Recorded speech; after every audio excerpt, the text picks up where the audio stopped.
For 34 years, the murder of private investigator Daniel Morgan has remained unsolved, mired in allegations of police corruption and incompetence.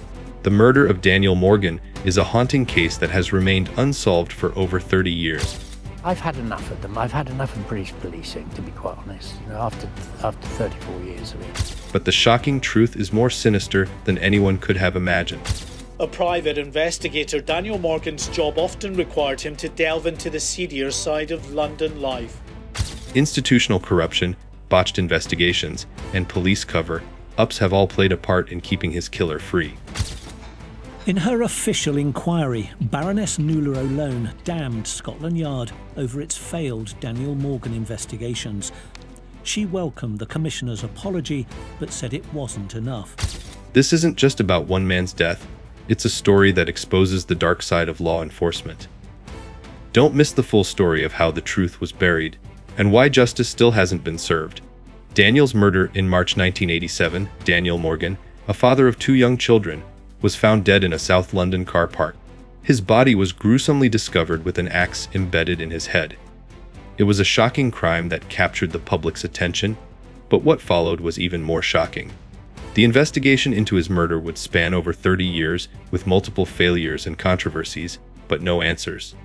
At the time of his death, Daniel Morgan was a private detective, and some speculated that he had uncovered sensitive information related to police corruption. Others claimed he was poised to expose drug-related ties between police officers and criminals. Regardless of the reason, his death remains unsolved. Throughout the years, various individuals, including Daniel's former business partner, Jonathan Rees, and others connected to the case, were arrested and questioned. However, no one was ever charged. Investigations into the case were repeatedly criticized for corruption, mishandling of evidence, and failure to bring anyone to justice. Despite the passage of time, the question still remains: who killed Daniel Morgan and why? Families fight. The Morgan family has endured unimaginable pain, fighting for justice over decades. From the very beginning, they knew something was deeply wrong with the investigation into Daniel's murder. The family, particularly his brother Alistair, believed that corruption within the police force was deliberately obstructing the search for his killer. Alistair Morgan has been relentless in his pursuit of justice, even when the police seemed unwilling to acknowledge their failures. For years, the family has been misled, given false assurances, and denied the truth. Despite the overwhelming evidence of police corruption, the authorities continued to shield their own. Each failed investigation left them more devastated and questioning whether they would ever get the answers they so desperately sought. The battle for justice took a significant emotional toll on the family, particularly Daniel's mother, who described their experience as a living nightmare. They kept fighting, hoping for the day when the truth would be revealed and their beloved Daniel's killer would finally be brought to justice.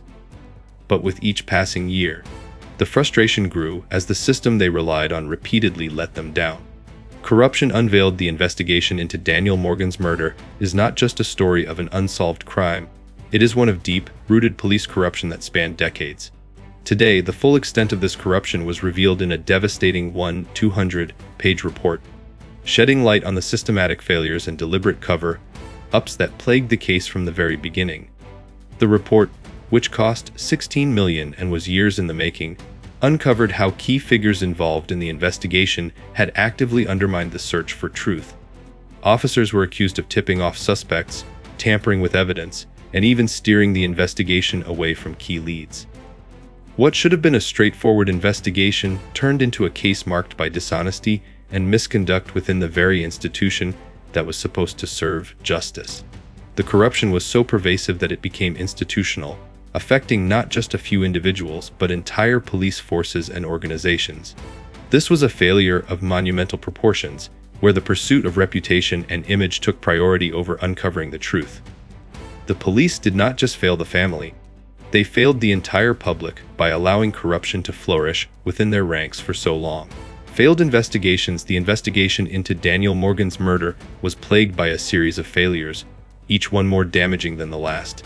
Over the years, 5 separate investigations were launched, but none managed to bring any closer to the truth. The first inquiry was riddled with mistakes, with crucial evidence either overlooked or ignored. The scene of the crime wasn't even properly searched in the early stages, allowing vital leads to slip away. As the years went by, the police seemed more focused on protecting their own image than solving the crime. Investigators deliberately withheld information, and when they were forced to investigate again, it was clear that they were operating with a lack of independence and rigor.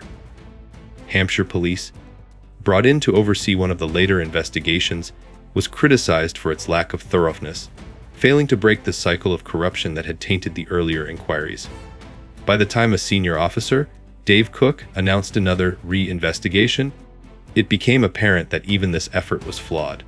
Cook himself breached guidelines in his pursuit of convictions, and the investigation was described as outside the law. In the end, each investigation crumbled under the weight of incompetence, dishonesty, and systemic corruption.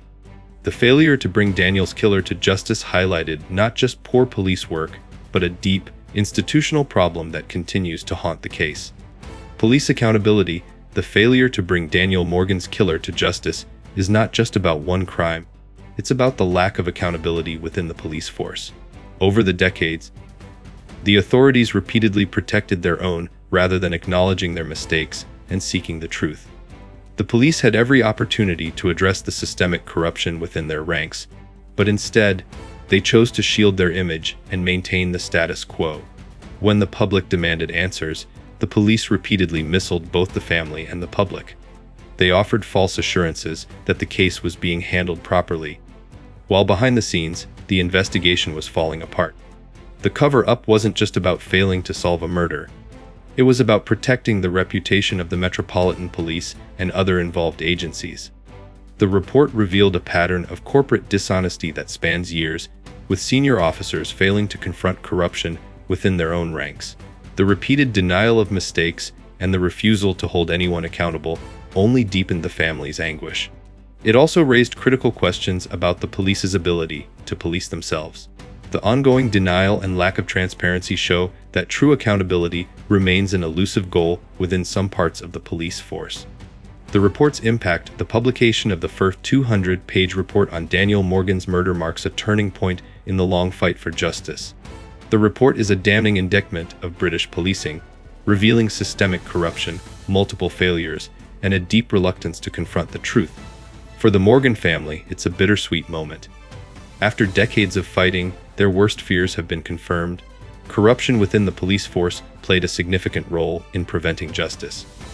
But the report is not just about the past, it's a call to action for the future. The findings are a stark reminder that the integrity of the police force must be restored, and that transparency and accountability are not optional. Among the report's many recommendations is a call for a statutory duty of candor, requiring all law enforcement agencies to be open and honest when being publicly scrutinized. The report has far-reaching implications, not just for the Morgan family, but for the entire criminal justice system. It forces the public to confront uncomfortable truths about police corruption and urges reform to prevent future cover-ups. For Daniel Morgan, his murder may never be solved, but his story has sparked a movement for change in the policing system, one that will hopefully prevent others from suffering the same fate. This case is a devastating reminder of how corruption can twist the pursuit of justice. What do you think needs to change in law enforcement to prevent this from happening again? Let us know in the comments below, and don't forget to subscribe! Also, stay tuned for our next video, the Cannock Chase murders. Did the killer ever get caught? Coming soon!